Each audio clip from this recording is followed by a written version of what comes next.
Welcome back to my channel. This is my second video in my posing series, and today we're diving into the fit model division, covering mandatories, transitions, and everything in between. So let's talk posing, because while the division is new, the expectations are starting to become more clear. Mandatories, you have a front and a back pose. Here, I'm doing a front pose. So here's what they're looking for. One leg locked out, your stationary or your dominant leg. The other leg is positioned slightly off to the side. You want a nice hip pop, tilted waist, and forward facing shoulders. This makes your waist look a lot smaller. The shoulders should have a slight roundness and not too stiff. And you want to keep your waist tight and show a little muscularity through the quads, just enough to show athleticism without over flexing. Now for the back pose. This one is very similar to the bikini division.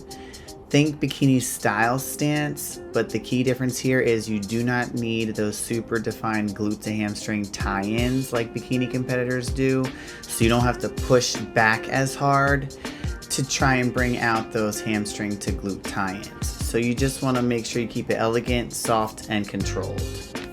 Now here my stance has my toes sticking out wide.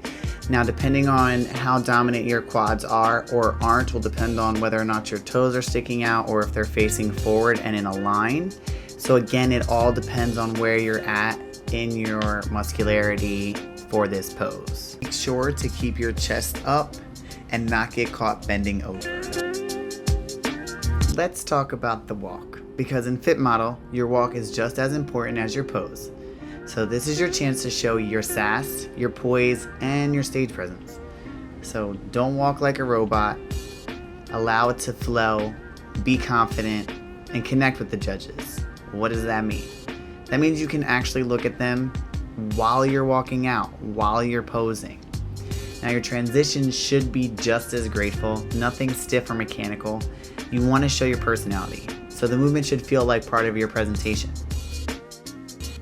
So here are some of my posing tips for anyone looking to get into Fit Model and they don't know where to start with posing. When it comes to which leg is in front, that's personal. It all depends on what feels natural for you and which side shows off your muscularity best.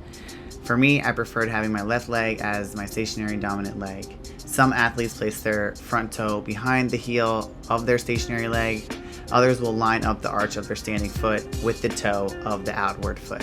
So it really just depends on how you can best pop that hip while still being able to turn your upper body to the front. Now in this division, you've got two main mandatories, the front and the back pose. And even your intro on stage is just those two poses, your front and your back, so you want to make them count. We'll be going into more tutorials soon, so if you want to refine your Fit Model posing, practice your transitions, or perfect your walk, make sure to subscribe and stay tuned. Thanks for watching, and let me know in the comments if you're interested in Fit Model or what part of posing you struggle with most, because I'm here to help.